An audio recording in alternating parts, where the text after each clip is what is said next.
बघा, स्वाध्याय 23.2 मधील पहिला प्रश्न आहे. एका अर्धवर्तुळाकृती बागेची परिमिती 180 मीटर असेल तर त्या बागेचे क्षेत्रफळ किती? इथं आकृती बागेची परिमिती दिलेली आहे आपल्याला. मग आता डायरेक्ट काय करता येईल आपल्याला? बघा, त्रिज्या काढायची आपल्याला. मग अर्धवर्तुळाची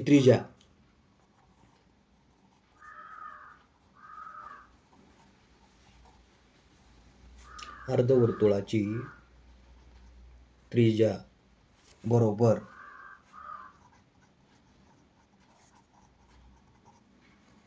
परिमिती भागिले पाय अधिक 2 हे सूत्र आहे. अर्धवर्तुळाची त्रिज्या काढायची असेल तर परिमिती भागिले पाय अधिक 2. आता परिमिती किती दिलेली आहे बघा अर्धवर्तुळाची? 180 भागिले 22/7 अधिक 2 बरोबर 180. आता इथं 22 7 दुने किती झाले? 14 छेद किती? 7 बरोबर 180. हा 7 वरती जाईल गुणाकारात आणि 22 अधिक 14 जे आहे त्याचं उत्तर आपल्याला किती मिळून जाईल? 36. आता इथं आपल्याला काय करता येईल बघा? 18 भागता येईल डायरेक्ट. 18 1 18, 18 2 36, 18 1 18 आणि 18 0. मग आता बरोबर 10 गुणिले 7 छेद 2. आता परत 2 काय होईल? भाग जाईल बघा. 2 पंचे 10 म्हणजे उत्तर किती आलं बघा? 5 गुणिले 7 बरोबर 35. म्हणजे अर्धवर्तुळाची त्रिज्या आर बरोबर किती भेटली मित्रांनो? 35 भेटली. आणि आपल्याला काय काढायला सांगितलंय? त्या अर्धवर्तुळाचं क्षेत्रफळ काढायला सांगितलेलं आहे. मग अर्धवर्तुळाचे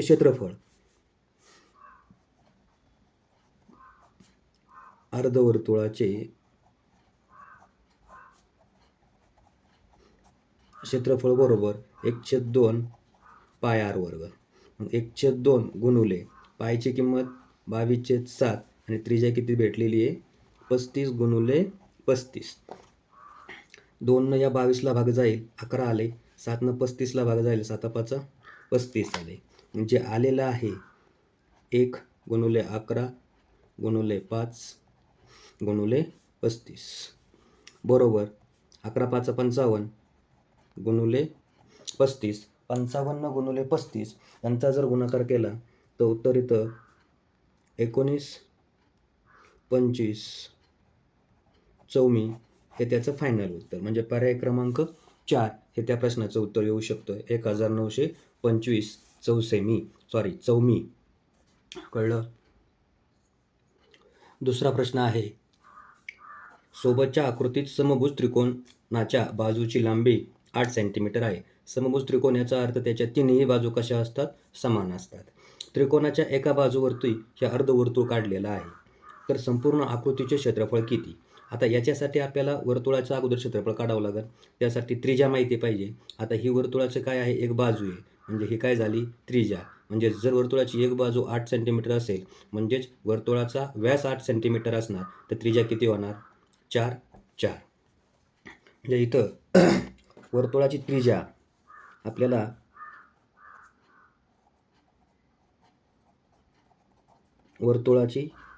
किती भेटली? 4. मग आता अर्धवर्तुळाचे क्षेत्रफळ.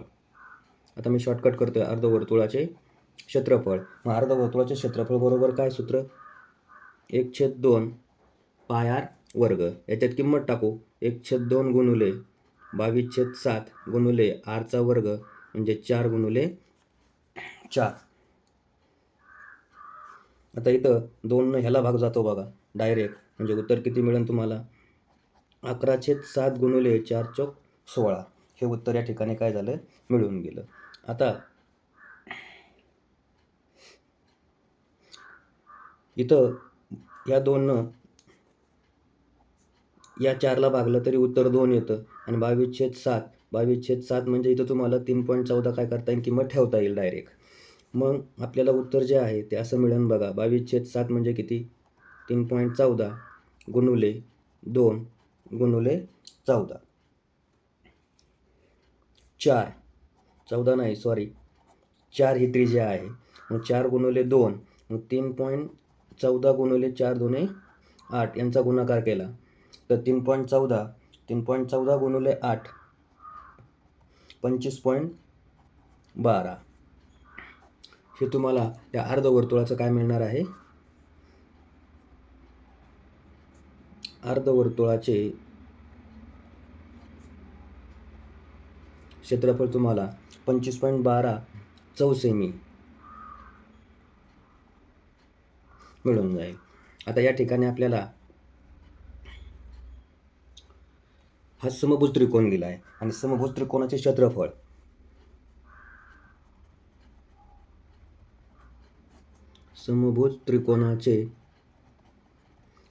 बरोबर वर्गमुळात 3/4 गुणिले बाजूचा वर्ग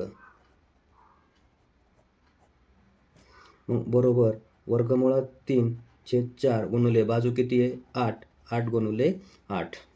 इथं 4ने 8ला भागलं तर उत्तर 2 आलं आणि वर्गमुळात 3ची किंमत इथं दिलेली आहे बघा आपल्याला 1.73. 1.73 गुणिले 2 गुणिले 8 या सगळ्यांचा गुणाकार केला तर आपल्याला या ठिकाणी उत्तर मिळून जाणार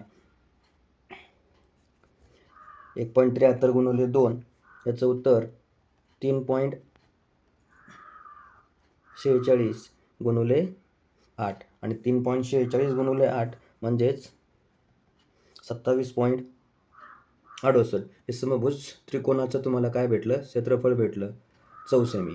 आणि यांचा प्रश्न काय आहे? संपूर्ण आकृतीचे क्षेत्रफळ किती? यांचा प्रश्न काय आहे? संपूर्ण आकृतीचे क्षेत्रफळ किती? हे अर्धवर्तुळाचं क्षेत्रफळ मिळालं 25.12, समभुज त्रिकोणाचं भेटलं 27.68. आता या दोघांची बेरीज करायची आपल्याला. मग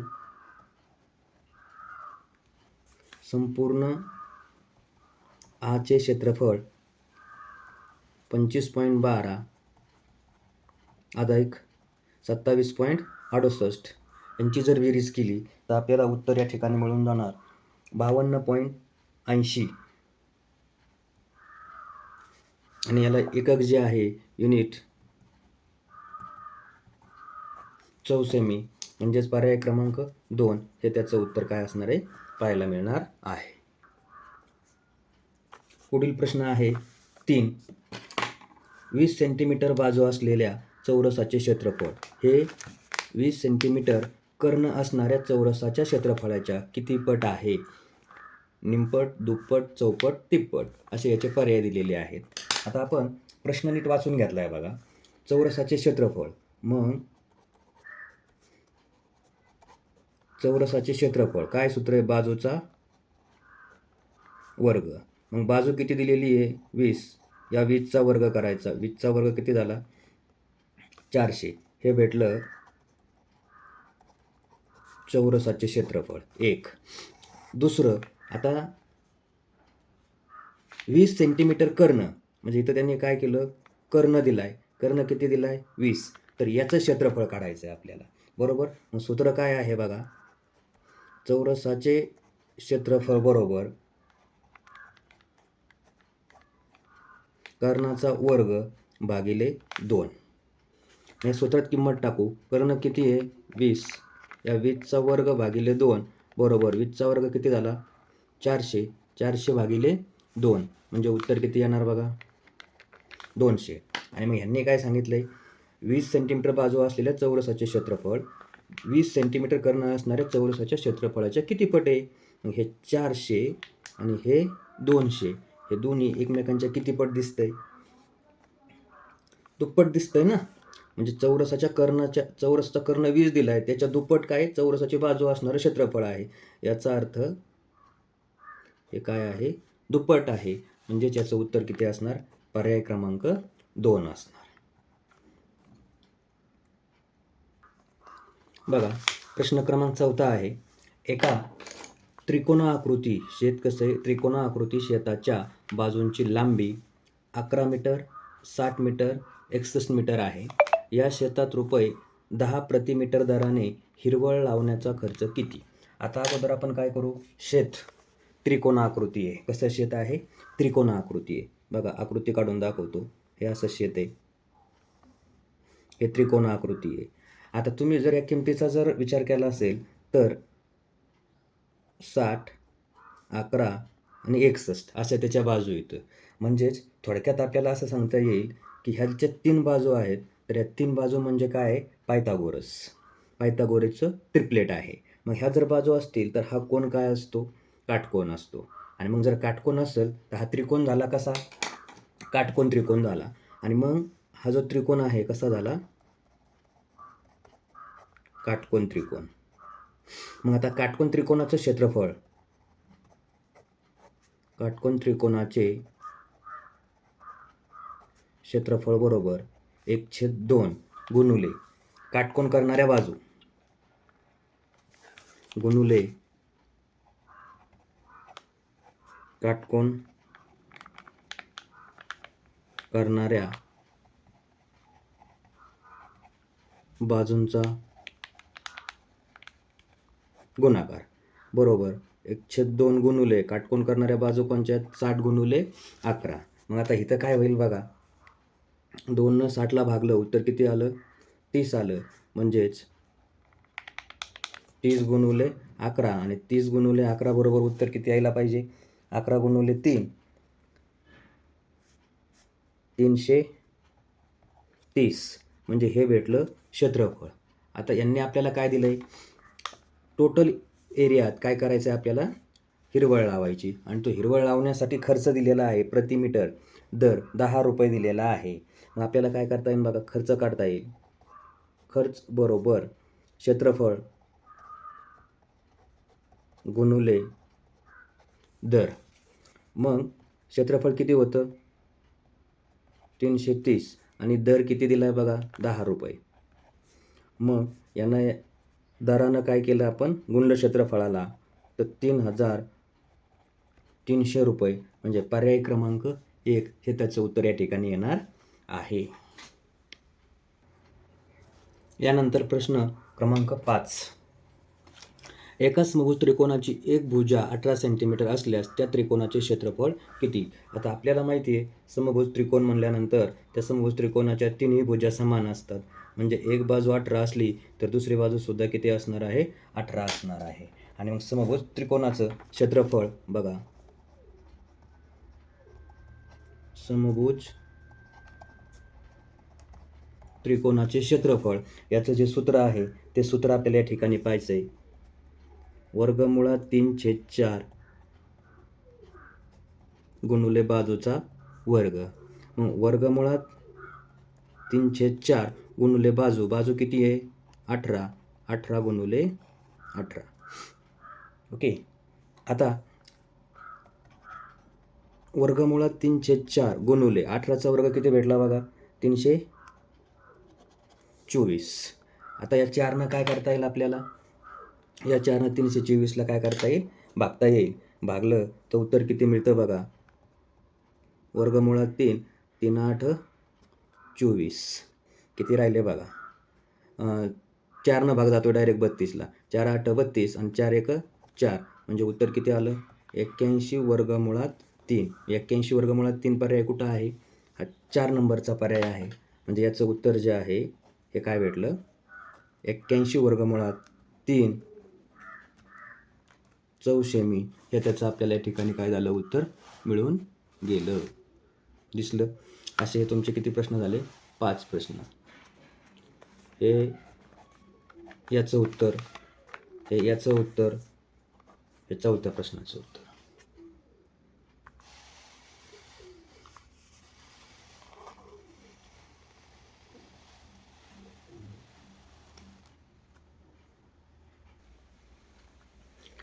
बघा प्रश्न क्रमांक आहे 6. एका आयताच्या 4ही कोपऱ्यांवर फुलांचे ताटवे लावलेले आहे. 4 आहेत तर आयताच्या उर्वरित भागाचे क्षेत्रफळ किती? हे ताटवे तुम्हाला दिसतात बघा. हे असे ताटवे लावलेले आहेत.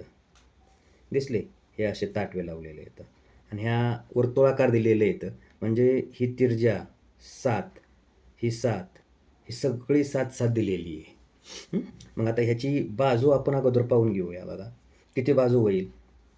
7 + 10 + 7.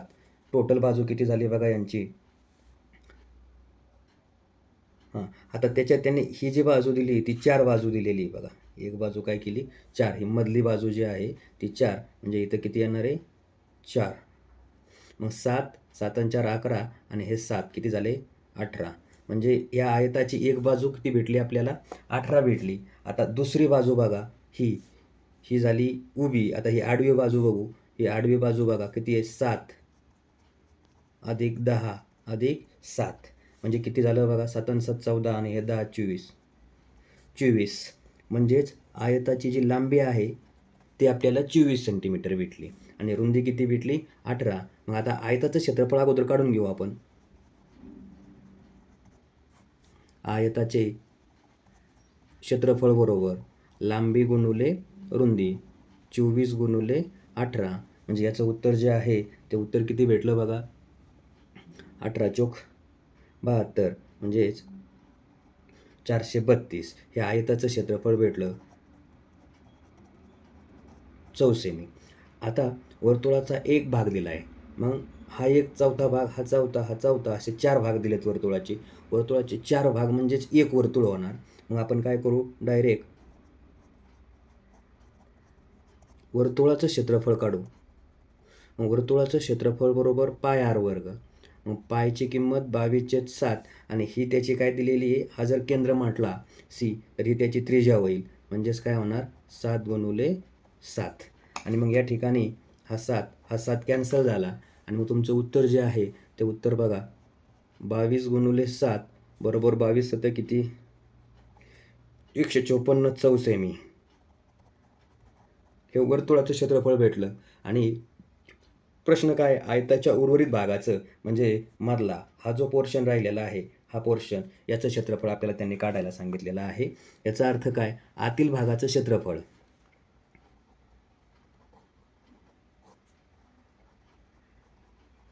मग आतील भागाचे क्षेत्रफळ बरोबर आयताचे क्षेत्रफळ वजा वर्तुळाचे क्षेत्रफळ.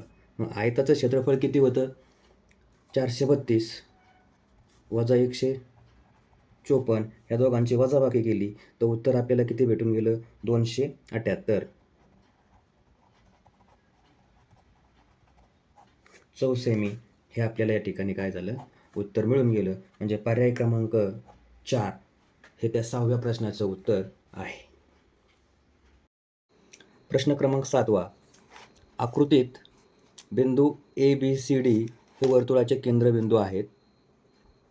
वर्तुळाची त्रिज्या 7 सेंटीमीटर आहे, तर छायांकित भागाचे क्षेत्रफळ किती असा प्रश्न विचारलेला आहे. पर्याय 48 चौसेमी 42 चौसेमी 54 चौसेमी आणि 58 चौसेमी हे पर्याय दिलेले आहेत. आता खाली आपल्याला ABCD हा एक चौरस आहे. ABCD हे बिंदू वर्तुळाचे केंद्रबिंदू आहेत आणि वर्तुळाची त्रिज्या दिलेली आहे O पासून इथपर्यंत 7, A पासून इथपर्यंत 7. मग याच्यावरून आपल्याला बघा काय करता येईल, अगोदर वर्तुळाचं क्षेत्रफळ बी काढता येईल आणि चौरसाचं क्षेत्रफळ पण काढता येईल. आता चौरसाची बाजू किती होईल बघा, ही जी बाजू आहे A आणि D ही चौरसाची बाजू झाली. हे 7 अधिक 7 बरोबर किती झाले 14, म्हणजे चौरसाची बाजू किती भेटली 14 भेटली. आता चौरसाचे क्षेत्रफळ काय, चौरसाचे क्षेत्रफळ बरोबर बाजूचा वर्ग. बाजू किती आहे 14, 14चा वर्ग किती भेटला 196. त्रिज्या सेंटीमीटरमध्ये दिलेली आहे म्हणजे चौसेमी हे भेटलं चौरसाचे क्षेत्रफळ. आता काय झालं वर्तुळ, आता वर्तुळाचा हा एक भाग, हा दुसरा, हा तिसरा असे 4 भाग एकत्र आले तर काय तयार झालं एक वर्तुळ तयार झालं. मग इथं वर्तुळाची त्रिज्या दिलेली आहे 7 सेंटीमीटर आणि मग आता वर्तुळाचे क्षेत्रफळ पूर्ण वर्तुळाचे क्षेत्रफळ बरोबर पाय आर वर्ग. पाय 22/7, आरची किंमत आहे 7 गुणुले 7. आता इथं हा 7 कॅन्सल झाला, मग उत्तर काय राहिलं बघा 22 गुणुले 7. आता 22 गुणुले 7 यांचा गुणाकार केला तर 22 7 154 चौसेमी. हे झालं पूर्ण वर्तुळाचं क्षेत्रफळ. आणि आपला प्रश्न काय, छायांकित भागाचे क्षेत्रफळ काढा. कुठल्या भागाचं काढायचंय, छायांकित. मग आता छायांकित भागाचे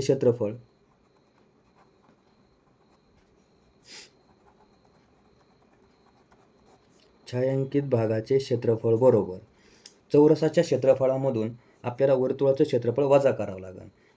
मग चौरसाचे क्षेत्रफळ वजा वर्तुळाचे क्षेत्रफळ. चौरसाचे क्षेत्रफळ किती आलं होतं, 196 चौसेमी.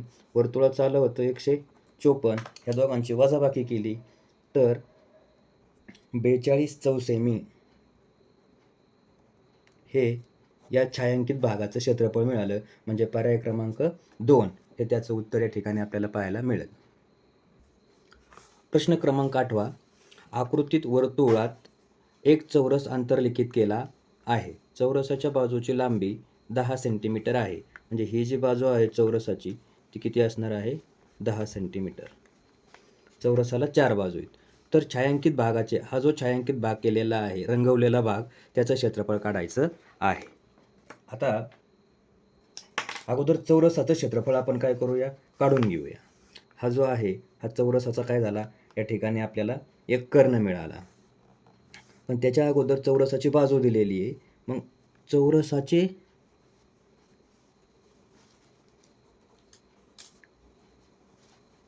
क्षेत्रफळ बरोबर बाजूचा वर्ग. मग बाजू किती दिली, 10. 10चा वर्ग किती झाला, 100. हे झालं चौरसाचं क्षेत्रफळ. आता चौरसाचं क्षेत्रफळ किती भेटलं आपल्याला, 100 भेटलेलं आहे. आता चौरसाचा कर्ण आपल्याला काय करावं लागेल, काढून घ्यावा लागेल. हा जो चौरसाचा कर्ण दिलेला आहे, हा चौरसाचा कर्ण काढावा लागेल. मग दुसरं सूत्र बघा काय, चौरसाचे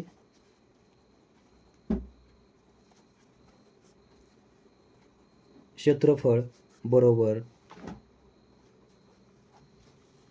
कर्णाचा वर्ग छेद 2. कर्णाचा वर्ग छेद 2. आता चौरसाचं क्षेत्रफळ किती दिलेलं आहे, 100. कर्णाचा वर्ग छेद 2. 2 इकडे घेऊया म्हणजे उत्तर किती भेटलं, 200 बरोबर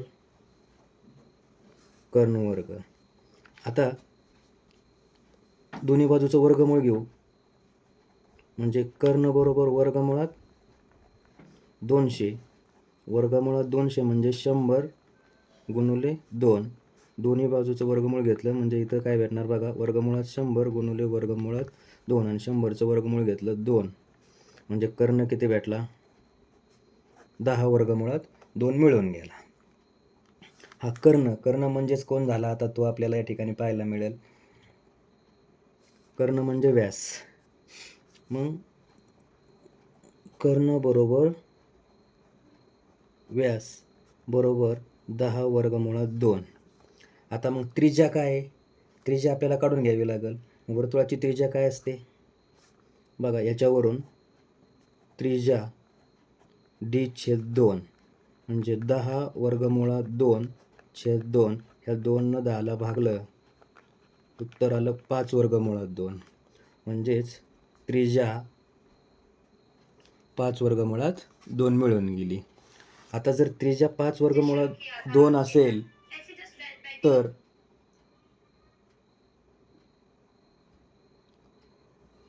वर्तुळाचे क्षेत्रफळ, मग वर्तुळाचे क्षेत्रफळ बरोबर पाय r वर्ग. किंमत टाकूया, पायची किंमत. आता इथं पायची किंमत किती सांगितलेली, 22/7 घ्या, 3.14 घ्या, 3.14 गुणुले आरची किंमत किती आहे, 5 वर्गमुळात 2 कंसाचा वर्ग. 3.14 गुणुले 5चा वर्ग 25 गुणुले वर्गमुळात 2 कॅन्सल झालं, 2 राहतील. मग 25 दुणे 50 झाले. 3.14 गुणुले 50.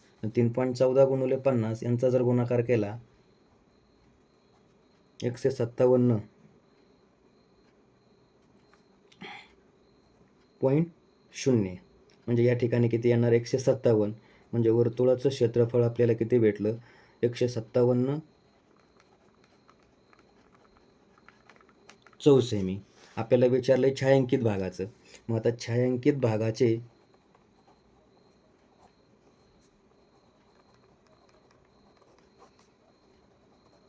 क्षेत्रफळ बरोबर, आता वर्तुळाचं क्षेत्रफळ दिलंय त्यातून वर्तुळाच्या क्षेत्रफळातून चौरस क्षेत्रफळ वजा करू. वर्तुळाचे क्षेत्रफळ वजा चौरसाचे क्षेत्रफळ. मग वर्तुळाचं क्षेत्रफळ किती आहे 157. चौरसाचं क्षेत्रफळ किती आहे 100. या दोघांची वजाबाकी केली तर उत्तर भेटलं 57 चौसेमी. म्हणजे पर्याय क्रमांक 3 हे या प्रश्नाचं उत्तर या ठिकाणी आपल्याला भेटलं. प्रश्न क्रमांक 9. दोन वर्तुळांच्या त्रिज्येचे गुणोत्तर 4:5 या प्रमाणात आहे. लहान वर्तुळाचे क्षेत्रफळ 64 चौसेमी असल्यास मोठ्या वर्तुळाचे क्षेत्रफळ किती? आता लहान वर्तुळ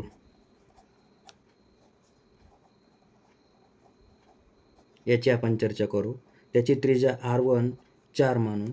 आता मोठ्या वर्तुळाच्या संदर्भात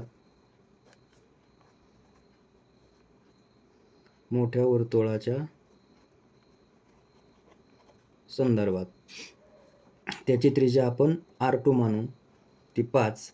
आणि लहान वर्तुळाचे क्षेत्रफळ ते दिलेलं आहे 64. तर मोठ्या वर्तुळाचं क्षेत्रफळ काय करायचं आपल्याला काढायचं आहे. आता इथं काय केलंय त्यांनी त्रिज्यांचं गुणोत्तर दिलंय म्हणजे आपल्याला क्षेत्रफळांचं पण काय करावं लागेल गुणोत्तर घ्यावं लागेल.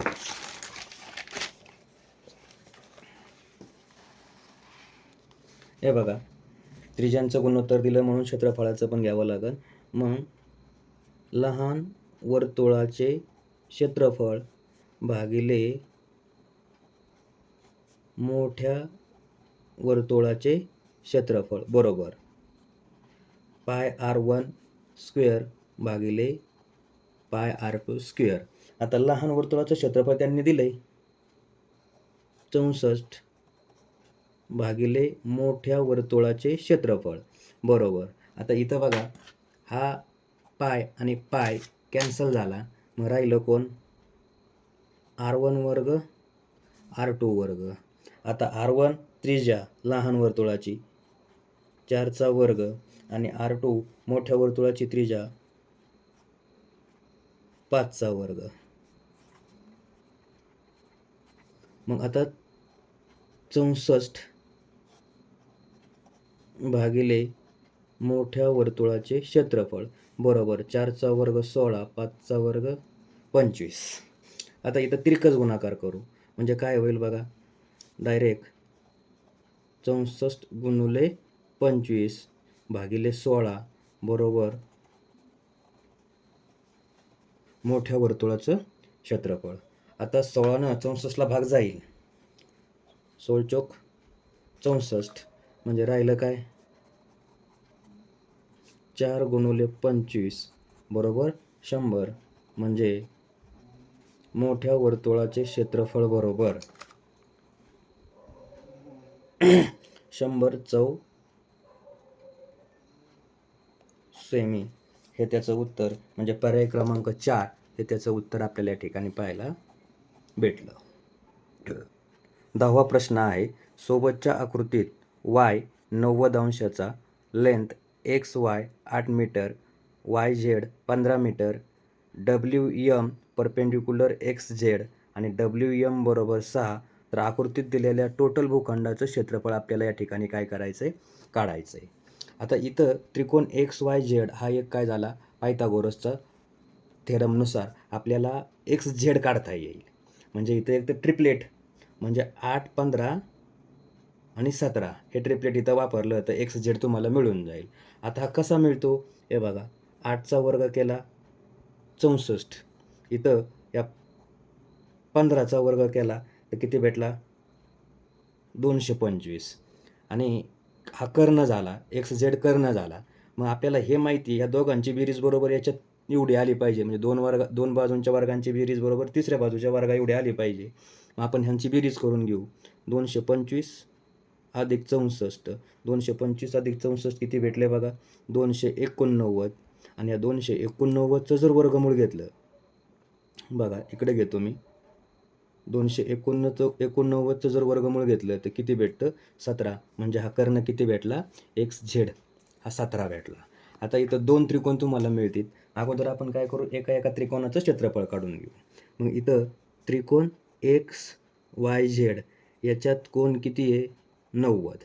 मग या त्रिकोणाचं area of triangle X Y Z बरोबर 1/2 पाया गुणुले उंची. 1/2 पाया किती याचा? 15. उंची किती आहे? 8. या 2 8ला भागलं 4 आलं. 15 गुणुले 4, 15 चोक 60. म्हणजे त्रिकोण एक्स वाय झेडचे क्षेत्रफळ भेटलं आपल्याला 60. आता तसाच वरचा त्रिकोण बघा, त्रिकोण डब्ल्यू एक्स झेड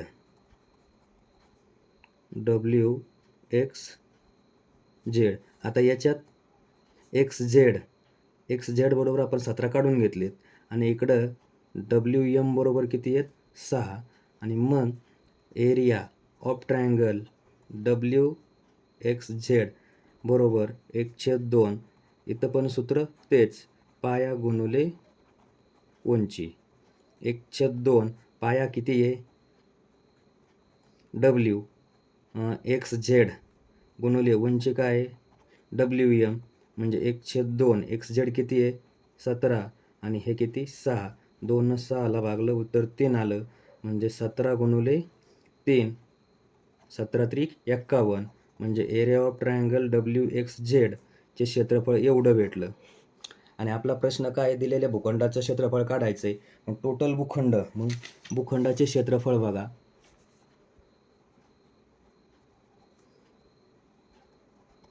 एकूण भूखंडाचे असं म्हणू आपण, एकूण भूखंडाचे क्षेत्रफळ बरोबर त्रिकोण डब्ल्यू एक्स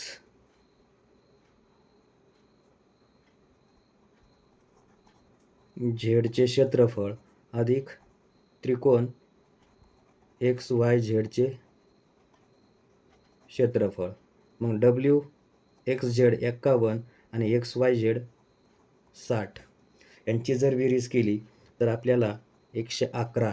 आणि 111 जे आहे ते कुठं आहे? पर्यायामध्ये 2 नंबरचा पर्याय. म्हणजे याचं फायनल उत्तर जे आहे ते किती भेटलं? 2. याला आपण चौमी असं म्हणू. हे त्याचं काय झालं? फायनल उत्तर